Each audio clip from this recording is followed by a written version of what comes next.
Al-Quran merupakan penyempurna bagi kitab-kitab sebelumnya.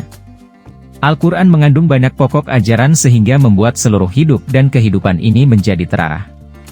Al-Quran adalah kitab suci yang diwahyukan Allah Subhanahu wa Ta'ala kepada Nabi Muhammad Shallallahu Alaihi Wasallam sebagai rahmat dan petunjuk bagi manusia yang beriman dan bertakwa.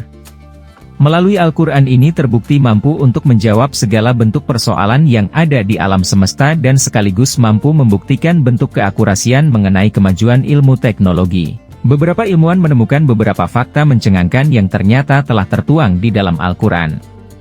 Berikut merupakan beberapa ayat Al-Quran yang terbukti secara ilmiah kebenarannya.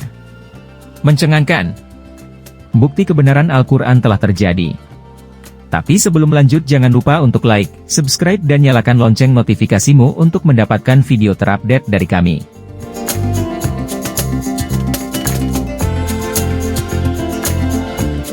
Sungai di bawah laut.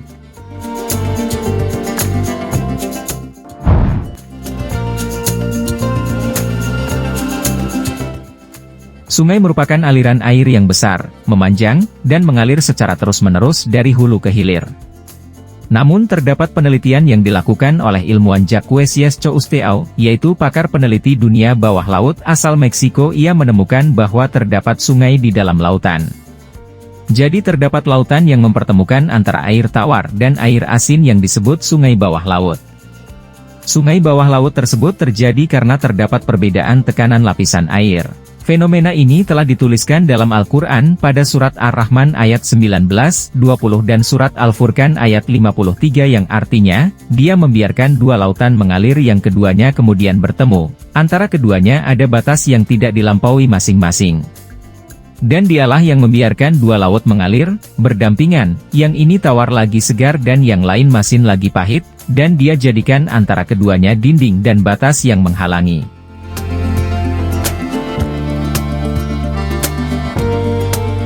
Jasad Firaun yang masih utuh.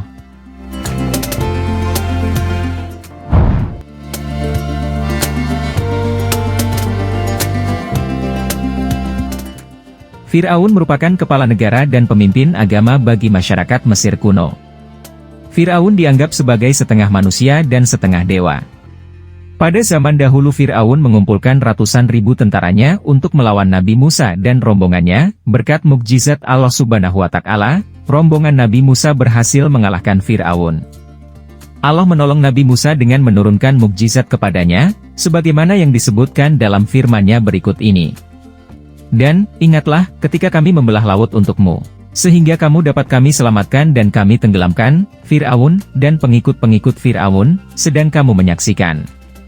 Quran Surat Al-Baqarah 50. Dalam peristiwa itu, Allah mewahyukan kepada Nabi Musa agar memukul tongkatnya ke permukaan Laut Merah. Tiba-tiba, air laut terbelah menjadi dua bagian.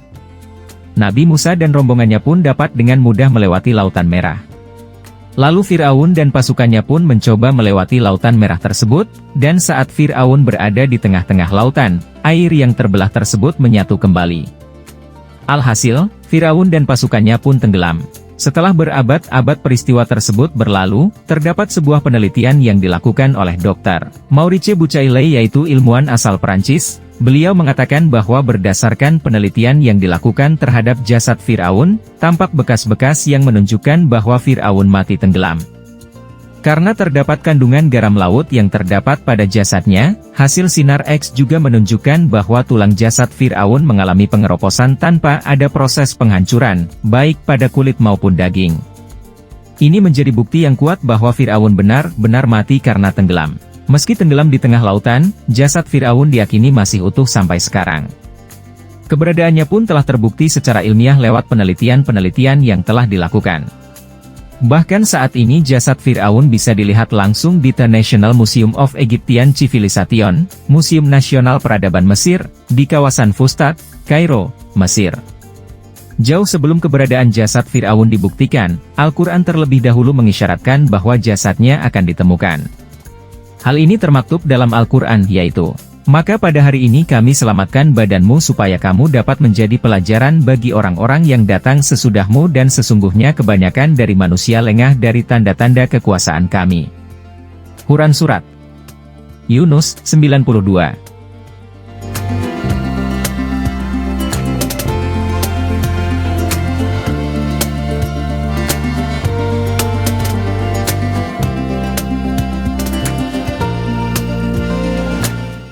Bahtera kapal Nuh.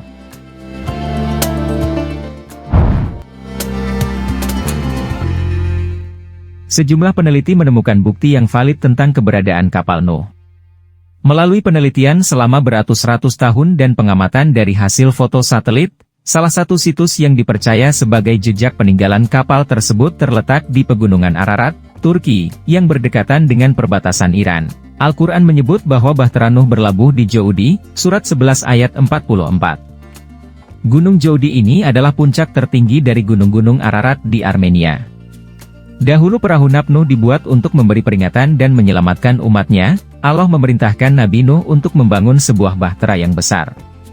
Bahtera tersebut akan digunakan menjadi tempat perlindungan bagi Nabi Nuh, keluarganya, dan berbagai jenis hewan dari bencana yang akan datang. Nabi Nuh juga memperingatkan umatnya tentang datangnya hukuman Allah dalam bentuk banjir besar yang akan menghancurkan semua yang jahat. Lalu Nabi Nuh mengajak orang-orang untuk bertaubat dan kembali kepada Allah Subhanahu wa Ta'ala. Cerita tentang kehebatan kapal Nabi Nuh yang terdampak setelah banjir bandang sudah diceritakan dalam Al-Quran, pada surat Hud ayat 44 yang artinya, "Hai bumi tahanlah airmu, dan hai langit, hujan, berhentilah." Dan air pun disurutkan, perintah pun diselesaikan dan bahtera itu pun berlabuh di atas bukit Judi, tempat yang tinggi, dan dikatakan, binasalah orang-orang yang zalim.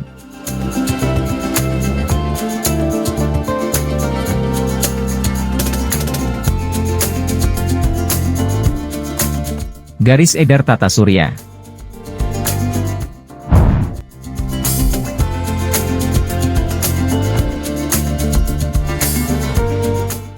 Menurut perhitungan dari para ahli astronomi, matahari bergerak dengan kecepatan yang luar biasa hingga mencapai 720.000 km per jam ke arah bintang Vega dalam sebuah garis edar yang disebut solar apex. Yang berarti matahari bergerak sejauh kurang lebih 17.280.000 km dalam sehari.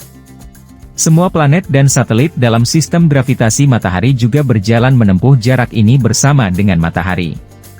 Selanjutnya, semua bintang di alam semesta berada dalam suatu gerakan serupa yang terencana.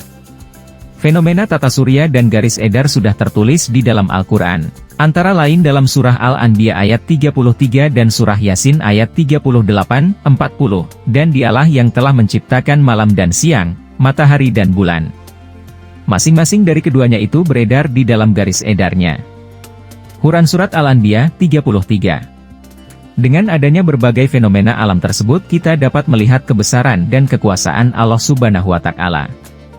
Hal tersebut juga dapat mengukuhkan keyakinan umat Islam bahwa semua yang dituangkan dalam Al-Quran adalah benar adanya.